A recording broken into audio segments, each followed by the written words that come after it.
reading from the letter of St. James. Come now, you rich, weep and wail over your impending miseries. Your wealth has rotted away, your clothes have become moth-eaten, your gold and silver have corroded, and that corrosion will be a testimony against you. It will devour your flesh like fire. You have stored up treasure for the last days. Behold, the wages you withheld from the workers who harvested your fields are crying aloud, and the cries of the harvesters have reached the ears of the Lord of hosts. You have lived on earth in luxury and pleasure. You have fattened your hearts for the day of slaughter. You have condemned, you have murdered the righteous one. He offers you no resistance. The word of the Lord. Thanks be to God.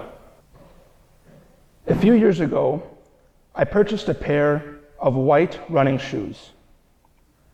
I still have these shoes, but you'd never be able to guess that they were once white. At first, I was so careful. I kept them clean. I avoided mud and grass, and I would scrub them down at the slightest hint of a scuff. But eventually, I cared less and less.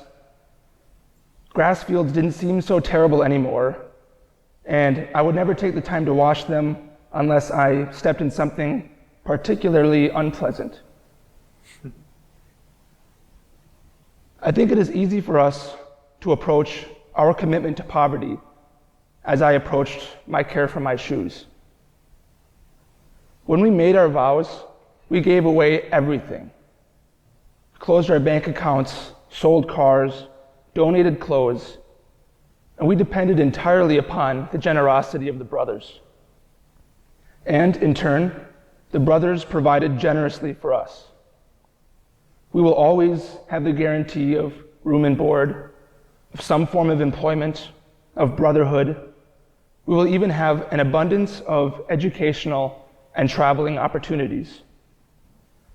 Now, these things are not bad, and the brothers provide them so that we might use them for the sake of our preaching.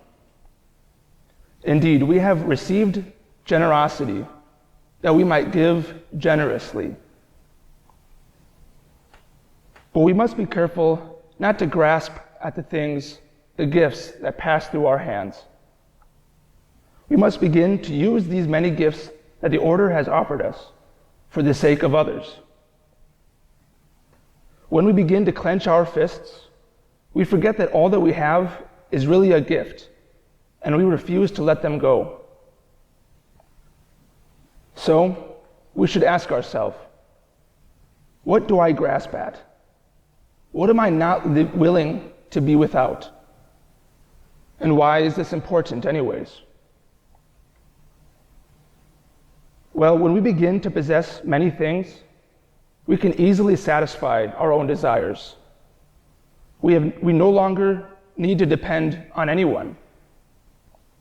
We end up walling ourselves off from the brothers, and we might even begin to see giving as a threat to our source of happiness.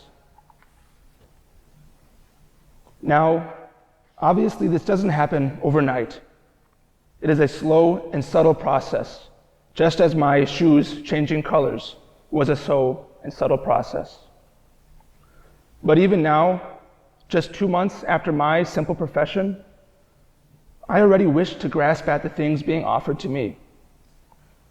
I can already feel the desire to take possession of my schedule or of my education, and I become frustrated when I don't get exactly what I want. But even if we did get exactly what we wanted, we could only satisfy the surface level desires that we have. And by always satisfying these desires, we would ignore the deepest desire of our heart, because this desire cannot be satisfied by any possession. And was it not this desire that led us to embrace poverty in the first place?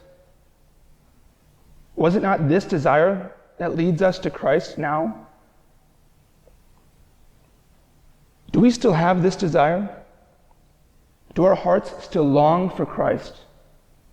Or have we buried the desire under a mound of possessions?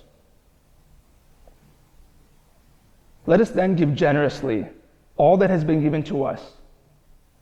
Let us run unburdened to our Lord, for he freely offers us a gift without price.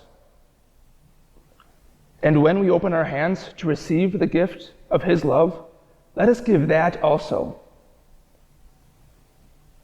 By generously giving the gift of Christ's love, let us truly become Dominican preachers. Dear